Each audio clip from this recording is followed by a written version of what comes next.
is me and this is Michal. He wanted to hear a success story of ours, but I don't know if we are successful, but that's what he wanted to hear, so we will quickly wrap up what we were doing for the last 10 or 12 years. Maybe it is a success because it was only our first and hopefully last job, but we will see. So I met Michal at high school when I was maybe 12 years old, and it was because I found his website online and I was also having a website, so it was interesting and we get to know each other. And because our school doesn't have a computer science and so on, a computer lab, we starting to meeting with other guys that co-founded our company. One was Ondrej, and also the second one, Ondrej, which is not on the picture. And we were making a computer lab at our school. Then we were teaching people how to make websites. We made also a first website for our school, and that was something that we were really interested in. And after graduation, we rented our first office, which costed around 5,000 crowns, and we were struggling if we were able to make for the rent. So we invited a couple of more friends to join our office, so it will be easier for us to pay for it. And after a couple of weeks, they become our employees because they were helping us making websites at the time. First 2 years we were working as živnostníci, but then we established a limited company that celebrated this summer 10 years. So we are in the business already 10 years, and we grew with the people who joined Lighting Beetle. So we started as 4 people in 2009 it was. Then we get a couple of more friends. So we started from 6 people until today. We have more than 40 people at our company. And we also moved our office a couple of times. So this was our first office, then we moved to Ružová Dolina, then to Kramare, and right now we are in the city center with those 40 people, and we are planning to move soon. This is a picture of not all 40 people, but at least a few, 20, 30, maybe. So our projects reach to 50 countries, but most of our clients come from Slovakia these days. Maybe you also know that we were organizing an experience conference in Stará Tržnica.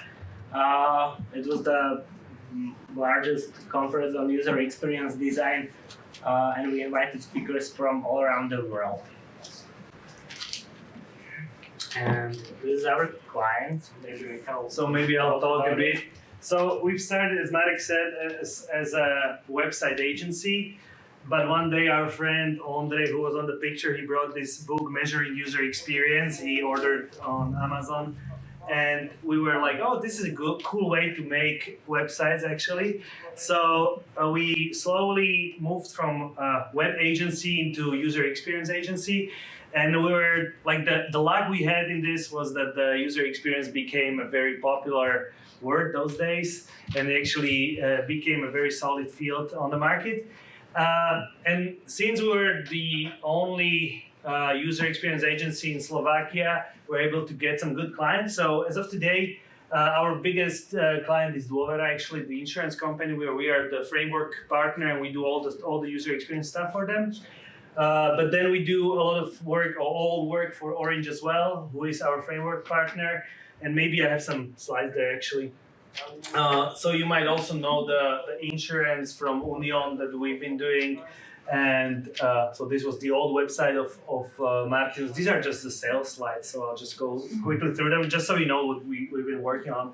So today Martinus is running our website, so this was a big redesign a couple of years ago for us. But also we've been doing some e-government projects since we've truly believe that we can make e-government better here in Slovakia, and some of you may know that it's been a dreadful journey for e-government in Slovakia. So we've been actually working on something called eDesk, where you can actually read your messages from the government, and we've done this redesign, and we are constantly improving this software for the citizens of Slovakia. We don't want to talk about our job that much, even though we can discuss user experience. We quite like that, but we wanted to talk maybe not about the success story, because that's something that we kind of are not able to evaluate, but rather maybe talk about who we are and how we perceive business. And the title of the presentation was How We Humanize Business, and it's our own business, and it's because our mission is we make business and technology more human. This comes from us being user experience agency, and as you know, the user experience field is mostly about making stuff more human. But we thought about really making even our own business and businesses, our clients' businesses, more human. So at Dôvera, for instance, we are now transforming the organization in order for them to be more user-centric and more human, and to actually be closer to their customers and not just think about business, but maybe about the needs of their users. This is something that's not just our mission that we might stick on the wall, but this is something that we really try to live every day, and we'll show you some examples later on. Also, in terms of our vision, this is something that we want to achieve in the future. We transform global, impactful organizations into providing human-centered services. So in the future, we believe that we'll have more and more impact through transformation of different organizations, and through transforming them into becoming more human-centered or user-centered. But today we also want to talk about our people, the Beetles, people who work for Lighting Beetle. And this is Albert. He's our colleague, and we are thinking like, so what is the future of people at LB? What do we want them to feel when they enter their work every day? And at our company, we truly believe that we want our people to live in a democratic environment, and in an environment where they can actually decide by themselves on anything they want to. Us too, we don't want to decide on stuff that we are not good at or we don't have enough information about. So we're trying to really make our environment as democratic as possible. That doesn't mean that we want to make a flat organization where everything is going to be discussed among all of the people, but we want people to be responsible for the company and for the decisions being made in the company. Because many times I cannot decide which sales lead is the good one or which one is not the good one. I cannot decide in which way our designers should work. They have much more knowledge about it, and they have the day-to-day organizational work on the project, so they know everything about their job, so they can improve it by themselves. So the future of our company is that we will have people who are knowledgeable enough that they can decide on anything, and if they want to change something within the company, they can, and they can actually launch an initiative and change stuff. So they like working at LB, basically. We want our company to really provide them a good environment for them to live for long years to come. Okay, so how do we get there? So it's a maybe a nice vision that we'll have a democratic environment within the company. But me and Marek, I think we have one common thing or feature, that we are long runners. We try for a long time until we get to the goal. And we believe that our most important thing that we have within the company are our values. And again, values is something that's very modern, and many companies actually set their values. But with our company, we have this poster, but we don't stick them anywhere. We're just trying to make sure that everybody lives the values and understands the values. And when new people come to the company, we try to discuss with them how they feel about the values, and also our hiring process is all rooted in the values. So we always observe if people who are joining our company already live these values and if they can be part of our company. Because if they're like they behave in a very different way, we think that they will not be able to support our vision in the future. So for us, living the values is the way to get to the visionary democratic company, and our values are great. It was not made up like I want the values to be abbreviated. I cannot pronounce this word. What is it? Abbreviation. Too great. We first did a survey among people when we were like 15 people probably. And we were trying to find out, okay, so what is so common about us? Or what is the common pillars that we can really find within the company? And we found out that it's these 5 values. It was the growth, the reason, then it's empathy, authenticity, and transparency. And so after the survey, we had these 5 values, and we put it into Scrabble solver, and it came up with grade. So that's how the grade word came to life. So, and maybe what we want to do today is talk about these values and how we live them every day, and how they help us to be make our business alive or in the same way as it is today and as it was last 10 years. So maybe let's talk about the first value, and that's growth. So our first value is growth, and on the next slides we'll show you how we are living this value. So why we are fostering growth? Because as Michal said, we want to make our people independent and self-confident designers in the future. So examples of our growth fostering is, for example, Academy. Academy is very similar event maybe to this one. Every Friday, maybe for 5 or 6 years, we spend 3 to 4 hours after lunch to just educate ourselves. And this event is maybe similar to this one because often we invite external people to tell us something. Last time it was on eco issue, and for example on the experts from which are working with the people with autistic spectrum, so we know how to behave and design stuff also for these people. Then these events are about our work, so we've got 3 main types of roles at Lighting Beetle. It's like visual designers, developers, and user experience designers. So they talk about their projects and what is working, what is not working. And then also we are focusing on a company strategy or improving our soft skill and so on. After the academy, we've got a workshop, and then it's the end of the whole week. The next thing we do at Lighting Beetles is fail and learn. So we get people to make mistakes and make their decisions on their own. We never fire people for bad decisions, but on the other side, we are talking about what was wrong and how we can improve it next time. Third thing we are doing is called Quarter Summit. So every 3 months at the end of the quarter, we bring up people together, mostly outside of the office. This Bohema in the city center, maybe you know it. Every 2 quarters we are doing this on the team building. So we invite people from all teams, because people at Lighting Beetle are working in teams for different clients, designing the projects.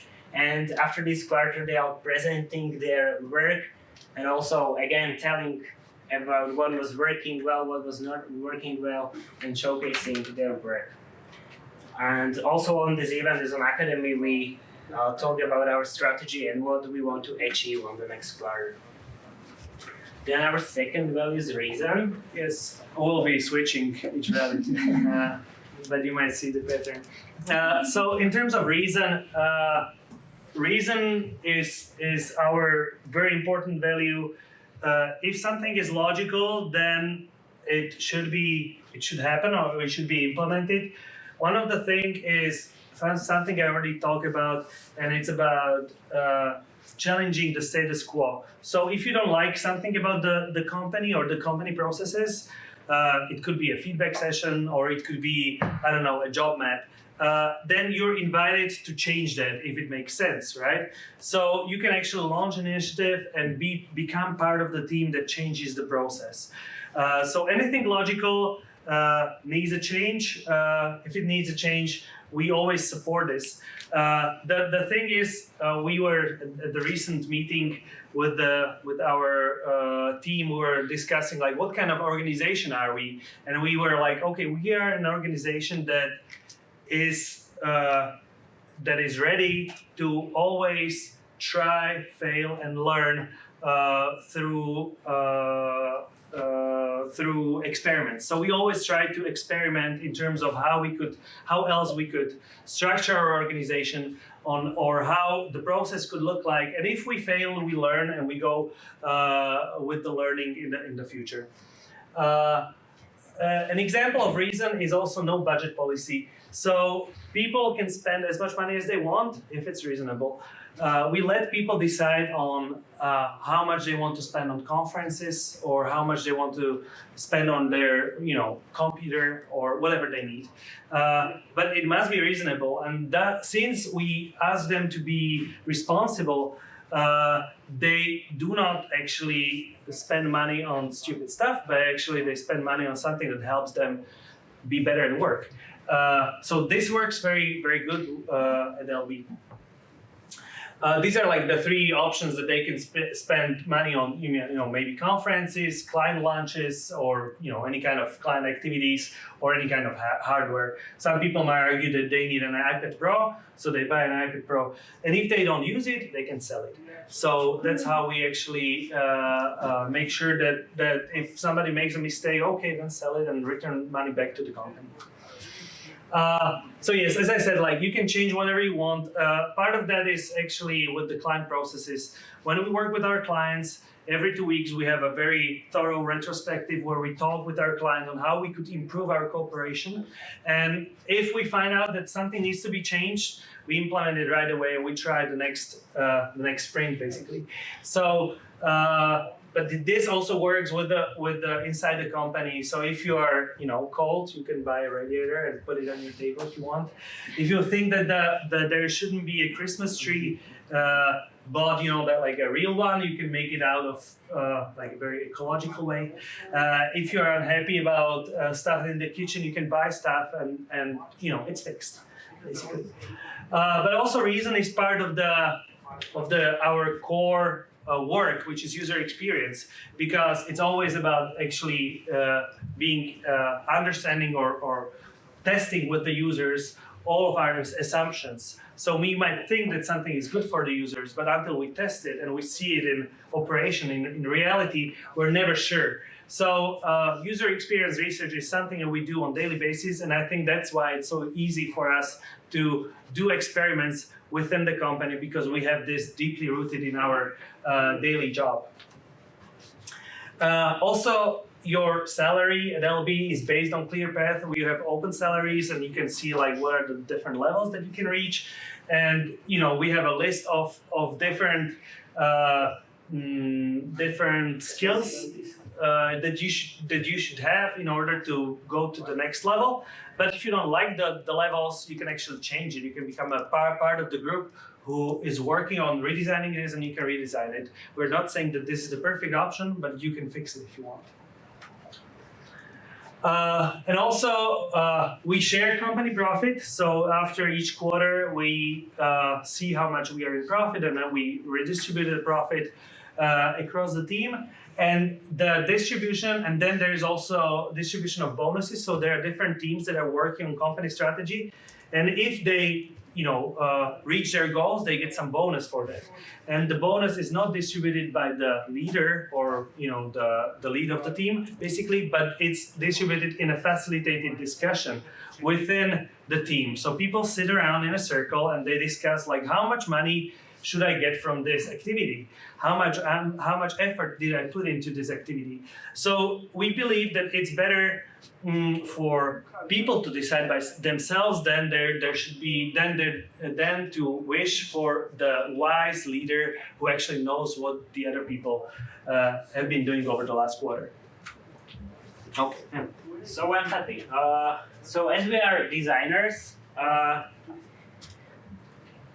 the main thing is that you are not making a design for somebody just to like it or for yourself to like your design, but you are making a design for people. So you have to listen to them to make it usable.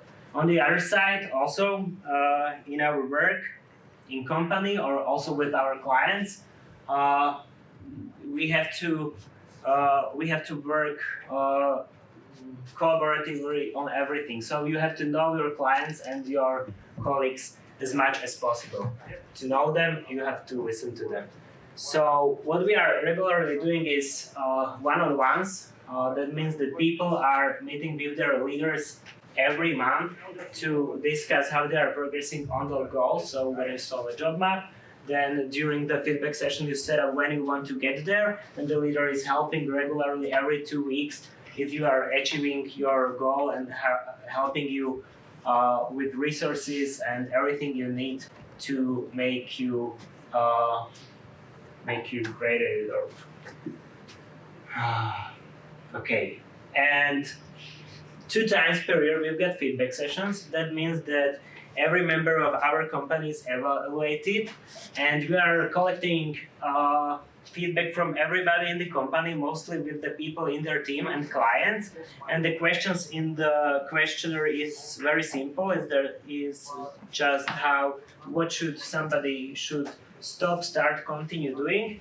And also the one who is evaluated is filling the survey with questions like what was your last achievements during this half year, what was your main mistakes, what do you like about company, what do you dislike, what do you want to change, if you need any help, and so on. And during this feedback session you are talking to your leader and making a plan for the next 6 months.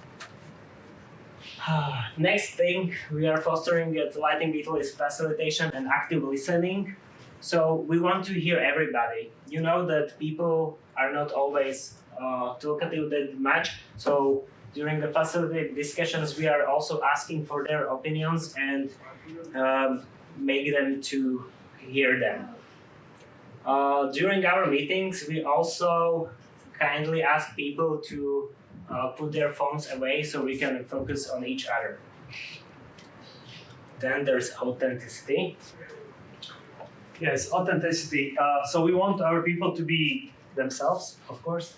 Part of that is it's okay to list. So it's okay to say, I don't know, ask for more clarity. It's okay to stay at home when you feel ill. It's okay to say you don't understand. So we have this kind of list that we use to onboard people to LB. But also we don't have much dress code when we do a lot of consultancy work, but we don't use dress code. We just go to the client, and we believe that our skills would show them or build the trust. It's not about the what you wear, basically.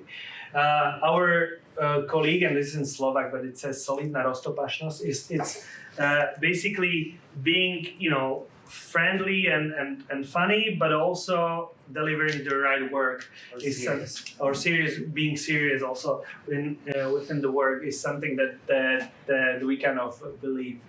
But also in sales, you would see that our salespeople, they many times start the sales pitch by saying, but by talking about the risks that you might run into by cooperating with us, and being really honest in sales is something that how we actually build trust. When we tell them, like, from the first moment that working in an agile environment means that you might not get the delivery you want, and we talk about this a lot. The sales is not isolated. They many times participate actually on the projects, so they better understand on what are the problems of the project. They can communicate it, and we believe that the honesty is actually the thing that builds trust.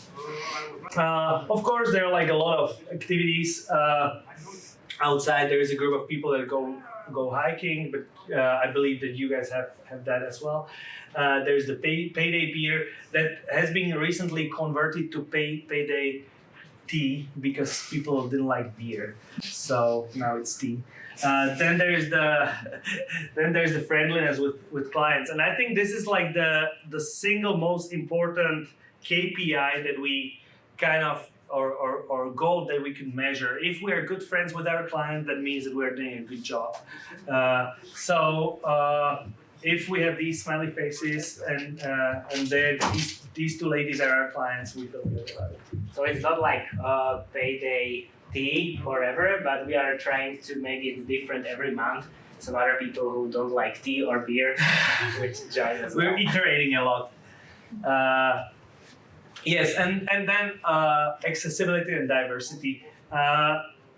At LB, you would hear a lot about talking about accessibility. So people who have different kinds of disabilities can actually use our websites, and it's one of very important parts of our work to actually make sure that people can access the website and use it, without any problem.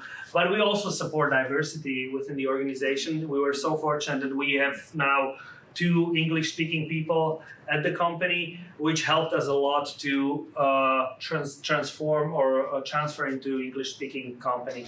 So that's very nice, actually. Transparency. So while we are open to everybody, we want to share as much information as possible to make a good decision. So one thing that we are doing regularly as well is finance transparency. We've got a board with all our clients' incomes and expenses, and every Monday morning during the stand-up at 9:30, we get through all clients and inform our people how we are progressing in terms of finance. Then our projects of work are based on Agile. That means that we do basically 3 main things, and it's called demo, retro, and planning. During the planning, we plan our sprints for 2 weeks of work. So we sit all together with the clients and make a plan for what we want to achieve this week or next 2 weeks. And during the demo, we are presenting our work in front of our colleagues and clients to see what was the progress and what we were able to achieve. So that means that if we are, for example, not able to achieve something, the client sees it every 2 weeks, not after the deadline or something like that. And during the retrospective, we are talking about what was working well and what was not working well, why we were not able to achieve something, and we are making a plan for next sprint to avoid these mistakes or just to make it different. Yes, I mean, in terms also of transparency, the good thing is that in many cases we actually work on site with the client, which means that they actually see the work we are delivering. So we are very well aligned on how much different things took at the project. So if we are late, the client understands that and understands what were the challenges. Okay, in terms of LB strategy, our strategy is open for everyone. This is our recent strategic offsite where we met with part of the team who wanted to contribute to the LB strategy. We were discussing on what the company strategy should be. So people are actually able to contribute and say, like, what are the focus points for the upcoming year? And we kind of try to organize it and set up our strategy for the upcoming year. In terms of strategy, we believe that people should understand what is our strategy and how we are actually building our business, because only by understanding the business they can make decisions by themselves. So this is how why we believe that the strategy should be open. Okay, so to sum it up, our vision is to give people freedom. So we believe that they could live in a democratic environment where they will decide by themselves.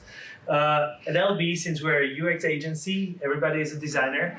That means that they can design whatever within the company that they want to change. But we also transform people who have been developers. They're now becoming much more designers. They can consult and they can do usability testing. They can go out to the streets and actually do get-out testing, all kinds of stuff.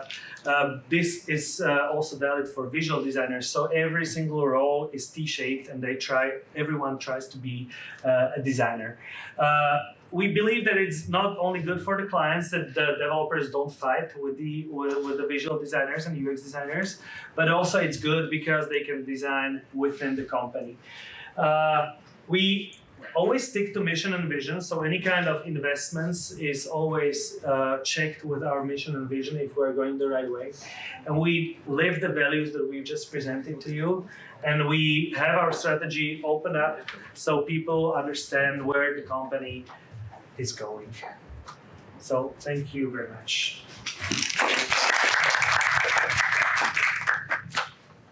Questions? Do you have questions? I have a question. It's very unusual for Slovak companies to actually have this kind of culture. So so open and so toward people. So my question is, where did you get your inspiration to really have this big, where did you get the inspiration to actually go towards people, clients and colleagues? So I think like part of this is what we do. It's design, and if you look at design agencies across the world, of course our biggest inspiration is an agency called IDEO, which is like the market leader in the field. And these guys also have been redesigning their company structure, and they've been, towards the people. Also, it's our work. And we were so fortunate that, what was it, like 5 or 6 years ago, people from IDEO actually came over to Slovakia, and they became our friends, and they were consulting some of the stuff. And then they inspired us a lot in different fields of this. Part of that was actually opening up a strategy, talking about value proposition, talking about why we exist. Mission and vision was an important part of that. And thus, we never thought about mission and vision about a tool that the management should, put together, but we also always thought about it as a design tool, something that helps us. So I would say that it's because of the field that we work in, we've been always thinking about it, and we've been inspired a lot by these people. But also on the other side, me and Marek, we never have done this work for money, but more for the people. When you are trying to find like what is the goal of the company, usually it's not money, because at the end of the day, like I already have the flat, so I don't care. Right. I think the bottom line here is that we try to find a different goal of our lives as well, and part of that was to actually provide as much value to our people at the company as possible. So that's why we diverged into this type of company. And also, as you heard on the beginning, we started our company as a friends, and that made a lot to this, because when somebody left us and somebody joined us, the people were very same to us, and we didn't believe to stuff like mission, vision, and so on. But after we grew by more people, we were asking ourselves like, what's common inside, and that's why we make that survey, and the answers were very similar, and we get to this value because, like, yes, everybody is in our company different on the other side, but similar in the values we are sharing through our point of view on the world. Yeah, part of this also, we many times get this question, is it okay to share the company 50-50 with your friend? That could run into problems. But I never actually believed in this, because the two other guys that have been part of the company, at some point they left, and they are still our best friends. Like today we're on lunch with one of them, and yesterday I was out with the other one. So we are really good friends still. So if you are good friends and you are not here to actually hurt the other person, I don't think that's actually a problem. We do it just to build something bigger, and these guys, since they started refocusing on something, they said like, well, we need to leave, and that was it. We just made the deal. It's actually very nice. But seriously, I've heard stories of Slovak companies, and you are minority with the mindset. So it's nice. Yes, I've heard a lot of problematic splits. Yes. It gives me faith. How did you get your first client or clients? Who was it? Do you remember? What was it? It depends on who is the first client. Like, You said you started after graduation, right? Yeah. So we were making our websites on our own, and our goal was to earn enough money to buy first notebook, because that time we just used desktop at home. So then we realized that every one of us got like small website completed. So then we tell ourselves, like 4 guys, merge our portfolio, and that will make us stronger to get more clients. And then It was friends and family, I would say. yeah. The usual story of 18 years old. So you had the network and you started. Most Yes. of our first clients were like our brothers from high school. They were older by 10 years, so they were working already somewhere, and that's how we started getting much more serious clients that time. And then it was basically word of mouth, and Yeah. right now we are kind of monopoly, let's say, so it's easier for us to get a job. And what type of the company like? Oh, Well, that's a sad story, I'd say. It's hard to remember, it's hard to pronounce, it's hard to spell. it was like, let's bring something lighter to this area of web design. Yeah, new light to the web design, or to the field of web design, and now like Svetlushka is lighting bug, right? But as a software company, you don't want to call yourself bug. So we changed it to Beetle. So it's lighting Beetle now. Yeah.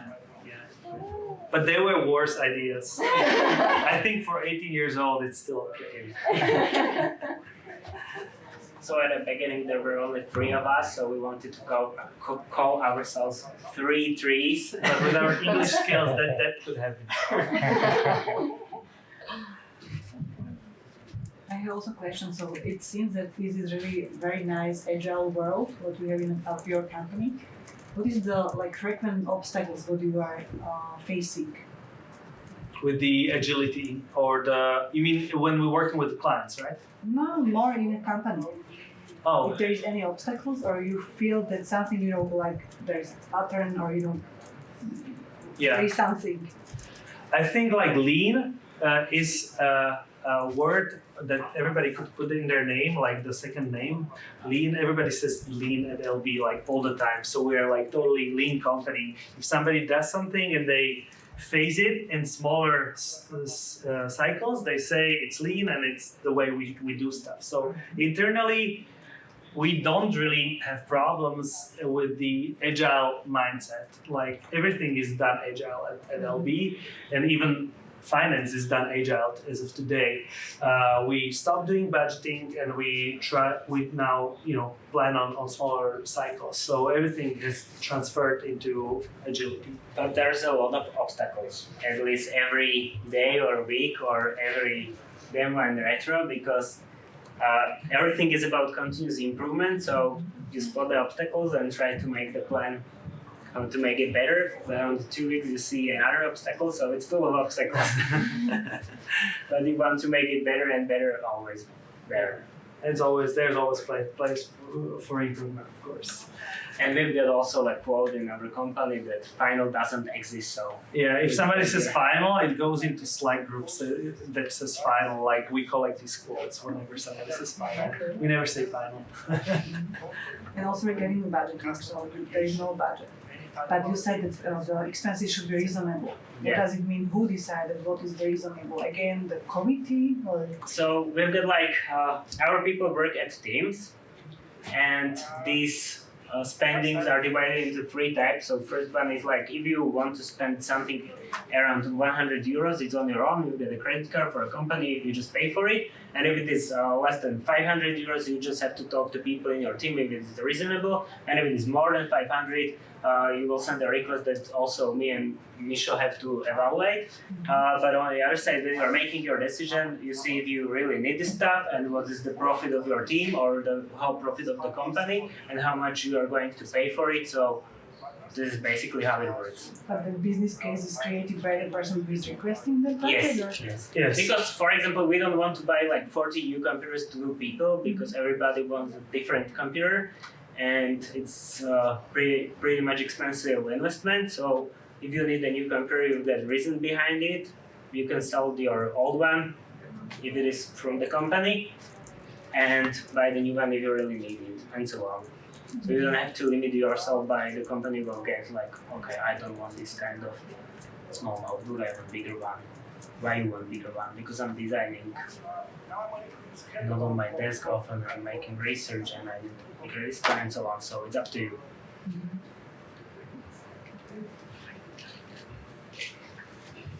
Maybe one more. So you have the vision. You are going according to sprints, maybe some period of time. But what is your like big hairy goal? What do you like to achieve? You are there already 18 years. 10. 10. Okay, 10. So what is there? What is the next? Well, the vision says that we want to change the impactful organizations. So the part of that is becoming more or going more into the consultancy world. What's happening at the with the UX discipline basically is that all the big companies are building their own UX teams internally, which is totally fine. And we are actually helping in Slovakia already. We are helping these companies to build their UX teams internally, because we believe that it's not about us selling every single hour to the company and earning money by that, but rather helping the company set up the UX team and then consulting them in the more difficult issues or more complex issues. Since we're working with so many different companies, we have a lot of intelligence behind UX. So we have a lot of knowledge that we can reshare and apply in different companies.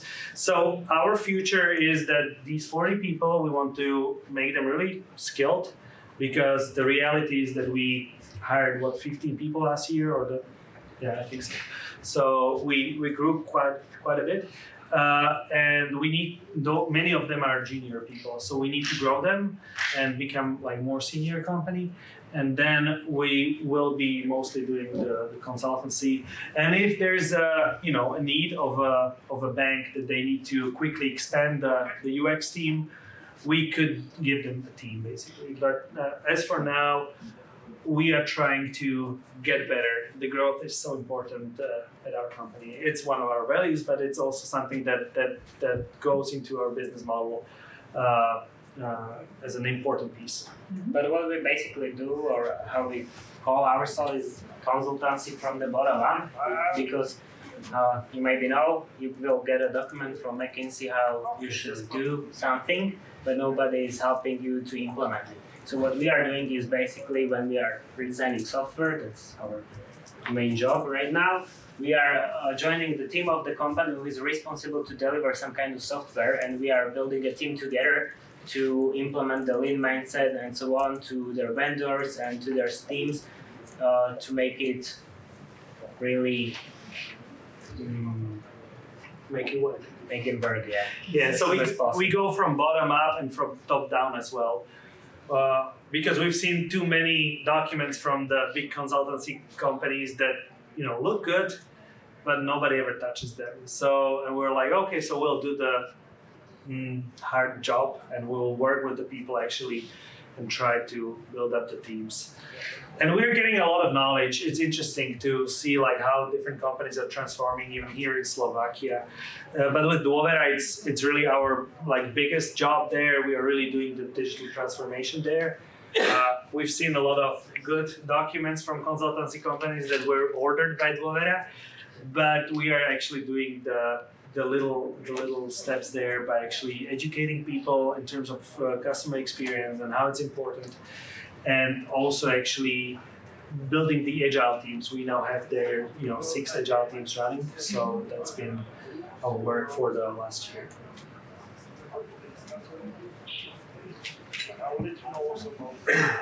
What is maybe the most interesting story for you personally, or a project you worked on, and that you maybe learned something from, that that came as a surprise to you that you didn't expect, maybe about human behavior?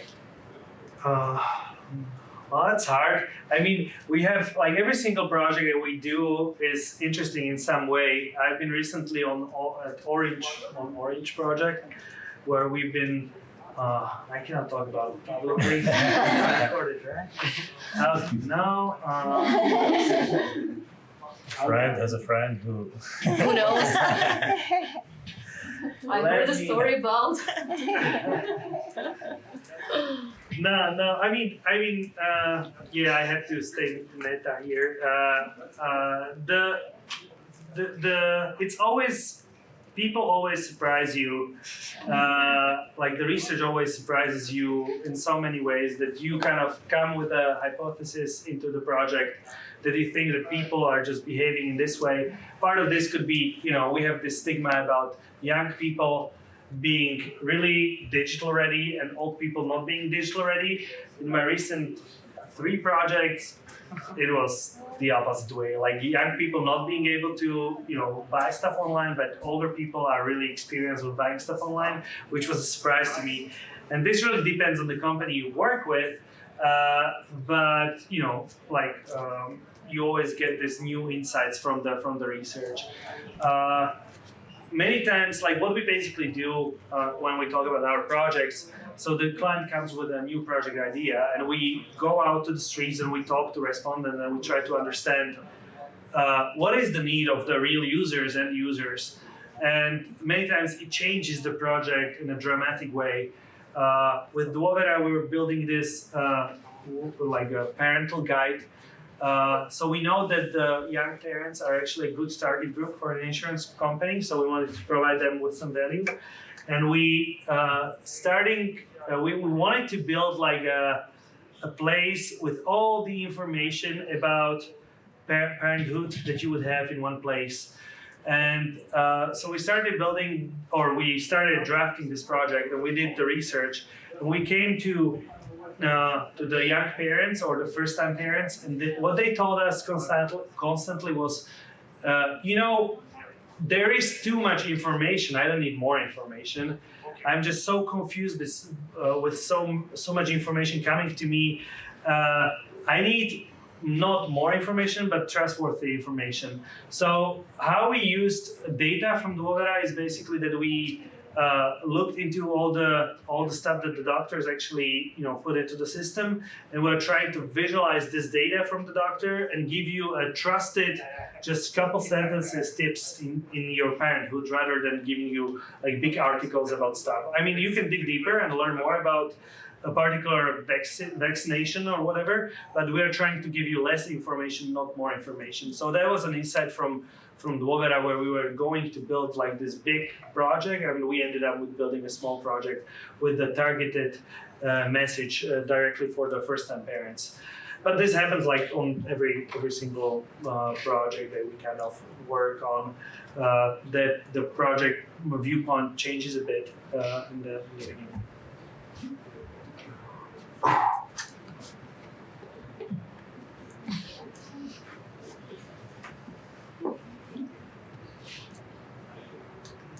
Any other question? Yeah, I have one more. Do you also, like when you build some application or some product, do you do some validation with the users and gather their feedback on it? And if yes, then what methods do you use? Yeah. So before the project, we always do a thorough user research where we try to understand what are the needs of the users. Once we have that summed up and organized, then we go into the building phase. And in the building phase, what we do is basically we build a prototype and in one sprint, and in that same sprint, we go out to the streets and we test with the end users. It's always, you cannot close the circle or the sprint without actually testing with the end users.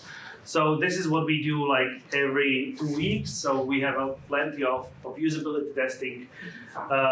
In terms of methodologies, we have our own lab within our offices where we test with the users, but also our like most favorite methodology is actually guerrilla research or guerrilla testing, which means going to Alpac and actually testing with random people that you meet.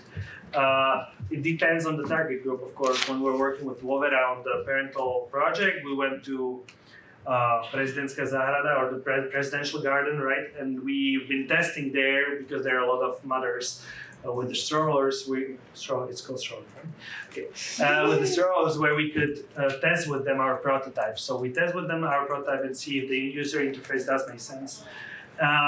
We used to do testing once in a project, but that's useless basically. Like if you do only one usability testing, you learn something, then you implement it, but there's so much more that you need to fix.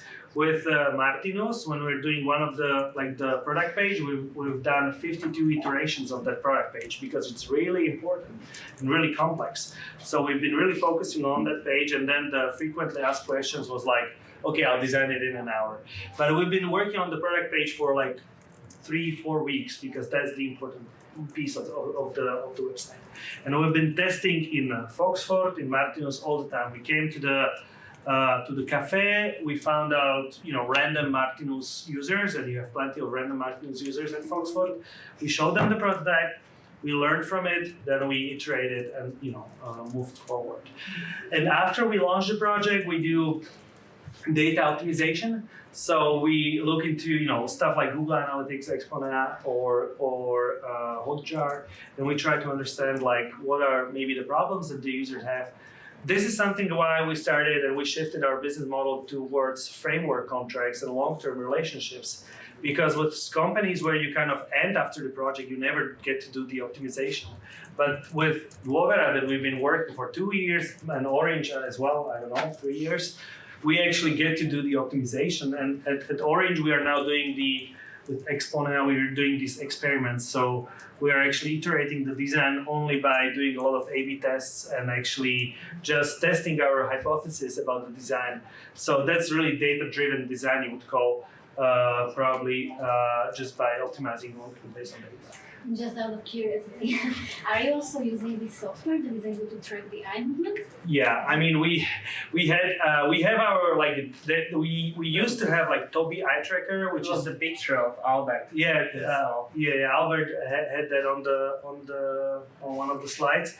Basically, it is a very good method for you to optimize the landing pages of the website.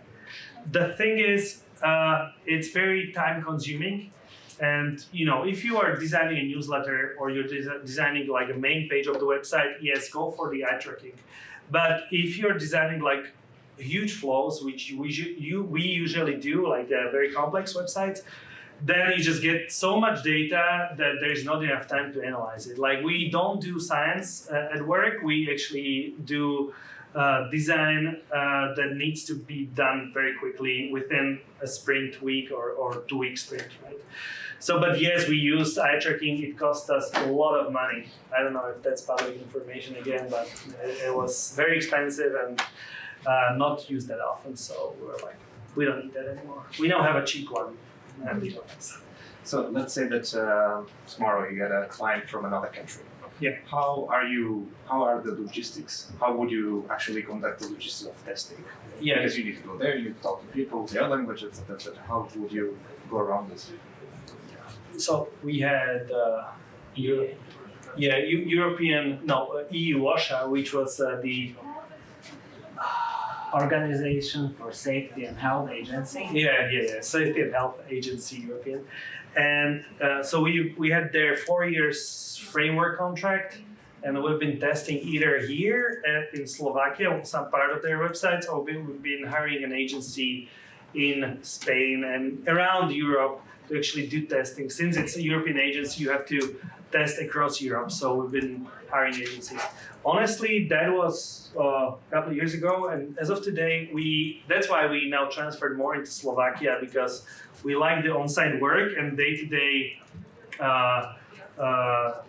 meetings with the clients, that you actually work with them together.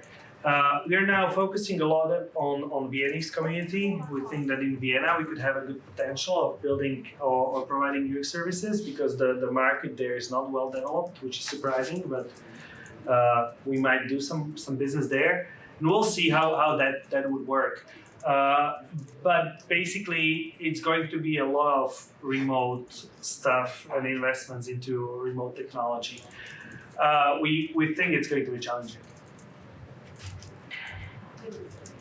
But we always try to be close as much as possible to the client. Also, our last project was for European Environment Agency, so we travel there for at least kickoff meeting, but it's very time consuming, money consuming to come there very often, so that's why it's better for us to reach clients that are very close to us. And if you work for environmental agents, you're not supposed to use planes very often. So, so yes, you have to take train. So let's say that some people here would like to become a UX designer for you guys. Yeah. You were saying that everybody's a designer. But let's say that what I want to ask is, do you have like a profile of a person that could be potentially a UX designer? What are the keys? What are the main aspects, main points that a person should probably be aware of, or should be like, in order for you to say like, yeah, this would be a good UX designer indeed. What are these? I think, and Marek is doing the hiring, so he might add something, but I think the empathy and communication skills, and then the analytical thinking, you call that, would be the three most important features. Doesn't matter if you can draw or a prototype, or if you could, do a user research. I mean, we know that everybody that comes to, our hiring process, that they are not very skilled in UX because basically they didn't have much chance to grow here in Slovakia. So we need to teach them everything. So we are looking for people who are aligned with our values, but also can communicate well and do the reason. The analytical thinking is very, very important, and empathy. Also good self-reflection, or not self, how do you call it?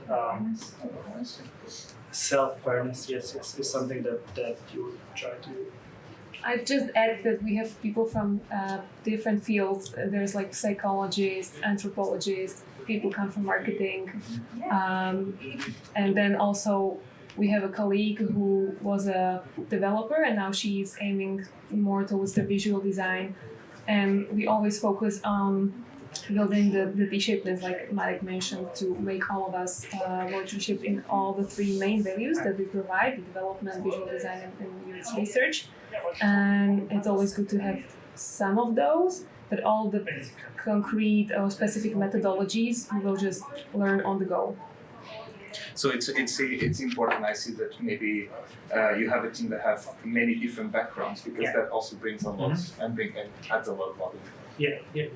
So it's kind of an assignment, and it's to design a coffee vending machine, and what we are looking for is just how you solve the problem, and you are presenting it, what was your maybe research behind it, why you came up with these ideas and so on. It's the stuff that we basically validate. But there is also the Slovak User Experience Association that we kind of co-founded, and we are now building a curriculum for like the new UX designers, for them to be actually be able to launch their career as a UX designer. So we'll be working on that. We've been already working on that. We have now UX Bootcamp, which kind of basically gives you the basics of UX. You learn about doing user research, prototyping and testing, and some information architecture, I think. So you get the basics, but we'll work on that a bit more, because there are now schools, like middle schools, that are teaching UX in Slovakia. So the market is growing a lot. Okay, no one interrupt you, but our time is up, I think, and I would like to thank especially you guys, Michal and Marek, for coming. It was really inspiring for me, and I hope for all of us. So thank you coming also for you that you come to this session here with me. Please leave us your feedback here, if you can and if you want to share with us. And yeah, we'll see each other maybe on the next session. Yeah. Thank you very much.